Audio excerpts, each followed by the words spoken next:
जय मसीह की दोस्तों, कैसे हैं आप? आज मैं आपको बताने जा रहा हूँ यीशु मसीह की पहली वाणी जो उन्होंने क्रूस के ऊपर में लटके हुए कही थी, और वो पाई जाती लूका की किताब 23 अध्याय और उसके 34 पद में। और यीशु मसीह ने वहां पर ऐसा कहा, हे पिता, इन्हें क्षमा कर, क्योंकि ये नहीं जानते कि ये क्या कर रहे हैं। यीशु मसीह ने वाणी में क्षमा के बारे में बहुत ही अच्छे तरीके से बात हमें सिखाई है कि हमें अपने शत्रुओं को माफ करना चाहिए। परमेश्वर का वचन कहता है अपने विरोधियों से बदला नहीं लेना, लेकिन परमेश्वर के को क्रोध को मौका देना। बदला लेना परमेश्वर का काम है, मेरा और आपका नहीं। हमारा काम है माफ करना, और परमेश्वर का काम है उसको उसका हिसाब। आपको बताना चाहता हूँ, यदि आप निकालेंगे मत्ती की किताब उसका 18 अध्याय और उसकी 21 पद में, तो आप पढ़ते हैं यहाँ पर, तब पतरस ने पास आकर उससे कहा, हे प्रभु, यदि मेरा भाई अपराध करता रहे तो मैं कितनी बार उसे क्षमा करूं? क्या 7 बार तक? यीशु ने कहा, मैं तुझसे ये नहीं कहता कि 7 बार तक, बल्कि 7 बार के 70 गुने तक। हालेलुया। प्रभु यीशु मसीह ने यहाँ पर सिखाया, पतरस, तुझे सिर्फ 7 बार ही क्षमा करने की जरूरत नहीं है अपने भाई को, लेकिन तुझे 7 से 70 गुने तक क्षमा करना है। इसका मतलब तू गिनती नहीं गिनना है। अपने भाई को जब भी तेरा अपराध करे उसे माफ करना है, उसे क्षमा करना है। परमेश्वर का काम है हिसाब लेने का, मनुष्य का काम नहीं है। मनुष्य का काम नहीं किसी पे दोष लगाने का, किसी से हिसाब लेने का। यीशु मसीह ने कहा, दोष मत लगाओ, तुम पर भी लगाया नहीं जाएगा। मेरा और आपका काम नहीं है मेरे प्रियो बदला लेने का, हिसाब लेने का, लेकिन ये काम सिर्फ परमेश्वर का है। और प्रभु ने हमें माफ करना सिखाया है। और क्रूस के ऊपर यीशु मसीह यही एक बात को बोल रहे हैं कि हे पिता, इन्हें क्षमा कर, क्योंकि ये नहीं जानते कि ये क्या कर रहे हैं। इनको मालूम ही नहीं है शैतान किस प्रभाव में काम जी रहे हैं। ये जो बुराई कर रहे हैं, शैतान किस प्रकार से इनकी जीवन में बुराई को करवा रहा है, इनको नहीं आभास है इस बात। इनको पता ही नहीं है कि तो परमेश्वर के पुत्र है। हालेलुया। मेरे और आपको बाइबल कहती है हम परमेश्वर के संतान हैं, परमेश्वर के बेटे और बेटियां हैं। लेकिन जब हम पाप करते हैं, हमें पता ही नहीं होता कि हम सच में परमेश्वर के बेटे हैं, और हमको ये नहीं करना चाहिए। हालेलुया। यीशु मसीह यहाँ पर कहते हैं अपने विरोधियों को माफ करने की शिक्षा यीशु मसीह ने हमको यहाँ पर सिखाई। एक और बात मैं आपको बताना चाहता हूँ, मत्ती की किताब उसका आपको मिलता है 9 अध्याय 1 से लेकर के 6 पद तक। हालेलुया। और यहाँ पर एक व्यक्ति के बारे में देखते हैं, लकवे के रोगी के बारे में। और लकवे का रोगी भी एक ऐसा रोगी है जो बहुत लाचार है, बहुत बीमार है, बहुत तकलीफ में है। हम देखते हैं यहाँ पर, अगर हम पढ़ते हैं तो आपको बहुत अच्छे से समझ में आएगा। और बाइबल यहाँ बताती है, मत्ती किताब 9 अध्याय 1 से लेकर के आगे, फिर वो नाव पर चढ़कर पार गया और अपने घर में आया, और देखो कई एक लकवा के रोगी को खाट पर रख कर उसके पास आए। यीशु ने उसका विश्वास देखकर उस लकवे के रोगी से कहा, हे पुत्र, ढाढ़स बांध, तेरे पाप क्षमा हुए। और इस पर कई शास्त्रियों ने सोचा, ये तो परमेश्वर की निंदा करता है। यीशु उसके मन की बात जानकर कहा, तुम लोग अपने मन में ये क्यों विचार कर रहे हो? सच क्या है, ये कहना कि तेरे पाप क्षमा हुए, या कहना उठ और चल फिर? परंतु इसलिए कि तुम जान लो कि मनुष्य के पुत्र को पाप क्षमा करने का भी अधिकार है। तब उसने लकवे के रोगी से कहा, उठ, अपनी खाट उठा और अपने घर चला जा। हालेलुया। यीशु मसीह ने सबसे पहले इस लकवे के रोगी के को चंगाई नहीं दिया, लेकिन यीशु मसीह ने इसको कहा, तेरे पाप क्षमा हुए। यीशु मसीह जानते थे कि इसको चंगाई की जरूरत नहीं है। पहले ये आया बेशक चंगाई के लिए, लेकिन इसको चंगाई की जरूरत नहीं है। इसको जरूरत है पापों की क्षमा को प्राप्त करने की। क्योंकि जब एक व्यक्ति की पापों की क्षमा आ जाती है, वो चंगाई को प्राप्त करने के काबिल हो जाता है। जब तक वो पापों की क्षमा प्राप्त नहीं करता, वो चंगाई को हासिल भी नहीं कर सकता, और परमेश्वर के संतान ही नहीं बन सकता। क्योंकि जब व्यक्ति पाप से मन फिरा लेता है, पापों की क्षमा को प्राप्त कर लेता है। देखिए, यीशु मसीह जब उन्होंने प्रचार करना शुरू किया, तो बाइबल गवाह है इस बात का। उसने यीशु मसीह ने कहा, मन फिराओ, परमेश्वर का राज निकट है, स्वर्ग का राज निकट है। हालेलुया। अर्थात कौन स्वर्ग के राज में प्रवेश करेगा? जो मन फिराएगा, जो पापों से पश्चाताप करेगा, प्रभु की क्षमा को प्राप्त करेगा, वही व्यक्ति स्वर्ग का अधिकारी हो सकता है, अन्यथा कोई भी नहीं हो सकता। हालेलुया। और यीशु मसीह यहाँ क्या सिखा रहे हैं? क्षमा की विषय में सिखा रहे हैं। पिता, इन्हें क्षमा कर, क्योंकि जब तक ये क्षमा प्राप्त नहीं करेंगे, ये कभी भी परमेश्वर के बेटा और बेटी नहीं बन पाएंगे, और परमेश्वर के राज में कभी भी प्रवेश नहीं कर पाएंगे। हालेलुया। यहाँ पर यीशु मसीह लकवे के रोगी को क्या बोल रहे? तेरे पाप क्षमा हुए। देन इसके बाद कहते हैं उठ, हट उठा और पहले पापों की क्षमा, उसके बाद चंगाई की आशीष। पहले पापों की क्षमा, उसके बाद हर एक आशीष उसके बाद है। हालेलुया। मैं आपको कहना चाहता हूँ, यदि आप आज इस वीडियो को देख रहे हैं, इस पहली वाणी को सुन रहे हैं, मैं आपको कहना चाहता हूँ, अगर आप पाप का जीवन जी रहे हैं तो आपको पापों की क्षमा सबसे पहले प्राप्त करनी होगी। उसके बाद चंगाई मांगिए परमेश्वर से, उसके बाद छुटकारा मांगिए परमेश्वर से, उसके बाद आशीष मांगिए परमेश्वर से। परमेश्वर सब कुछ देगा।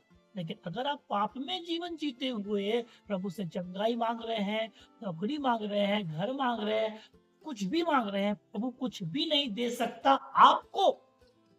उसकी इच्छा होगी भी तो नहीं देगा, क्योंकि पाप आपके जीवन में बसा हुआ है और पाप की मजदूरी मृत्यु है। पाप की मजदूरी आशीष नहीं है, चंगाई नहीं है, छुटकारा नहीं है, पाप की मजदूरी तो। हालेलुया। परमेश्वर का वचन हमें बताता है, यदि आप मेरे साथ निकालते हैं अपने बाइबल से यूहन्ना की किताब 8 अध्याय उसकी 1 से लेके 11 पद तक। यूहन्ना 8 अध्याय 1 से लेके 11 पद तक अगर आप यहाँ पर देखते तो एक ऐसी स्त्री के बारे में आप पाते हैं जो व्यभिचार करने वाली स्त्री थी, और शास्त्री फरीसी ने उसको व्यभिचार करते हुए पकड़ा, और पकड़ा तो उसको यीशु मसीह के पास में लेकर के आए और कहा, गुरु इसको व्यभिचार में करते हमने पकड़ा है, और मूसा ने हमको बोला है, जो हमारे नबी है, कि इसको पत्थरवा करके मार डाला जाए ऐसी स्त्री को। आप क्या कहते हैं? और यह प्रश्न ही यीशु मसीह के फंदा था, यीशु मसीह के ऊपर में दोष लगाने के लिए। लेकिन यीशु मसीह जो उनका परमेश्वर है, उसको मालूम है कि उत्तर क्या देना है। हालेलुया। यीशु मसीह ने कहा, तुम में से पहला पत्थर वो मारे जिसने कभी कोई पाप नहीं किया हो, और भूमि पर झुक करके कुछ लिखने लगे।